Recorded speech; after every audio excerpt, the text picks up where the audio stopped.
بكره الصبح، بكره الصبح هبقى اجيب سلطانيه اخد فيها اللي انت عاوزاه، او عبلي في ورقه، بس لو الدلدق انا ماليش دعوه. كده يعني دي جمله صغيره. تمام، قول كده المشهد اللي احنا قلناه مع بعض. اللي هو بقى بتاع مشهد التليفون ده. التليفون. مم. الو، مين معايا؟ الو، ما ترد يا بجا يا حيوان يا قليل الذوق. مش هتبطلوا المعاكسات البارده بتاعتكم دي، ولا علشان انا شاب حلوه تقرفوني كده ولا ايه؟ تمام، عندك ايه تاني؟ دي تاني؟ مم. وحضرتك اللي بعت كده؟ لا، عرف نفسك الاول كده.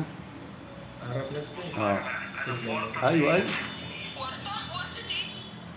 انت مشغل مسلسل ولا لا ايه؟ والله ما كنتش عارف جاي منين ده اصلا. اقول اسمي يعني؟ اه، اسمي بدر محمد رضا السيد شحات. العنوان شارع سكة مصر القديم. فين؟ سن 20 سنة. يمين كوبري مصر. فين؟ في انهي دنيا؟ في انهي بلد؟ في انهي عالم؟ زفتة يا ايوه، أستاذ. مش نقول الاول زفتة؟ لازم الاول نذكر زفتة وبعدين العنوان. زفتة يا أستاذ. هقول لك ايه، انت حابب تتحط في انهي قالب؟ انت بتحب التراجيدي، الكوميدي، كوميدي الاكشن، يا أستاذ، أنا السسبنس؟ بحب أستاذ عادل إمام أوي. طب قول لي حاجه تانية لعادل امام. حاجة تانية لعادل قول. إمام.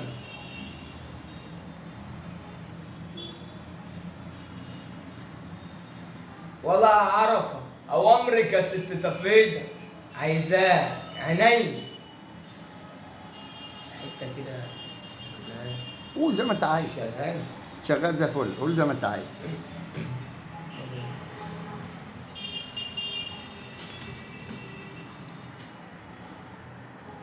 انا اشتغلت كل الشغلانات، اشتغلت حرامي وزير لحد ما وصلت لكرسي الرئيس.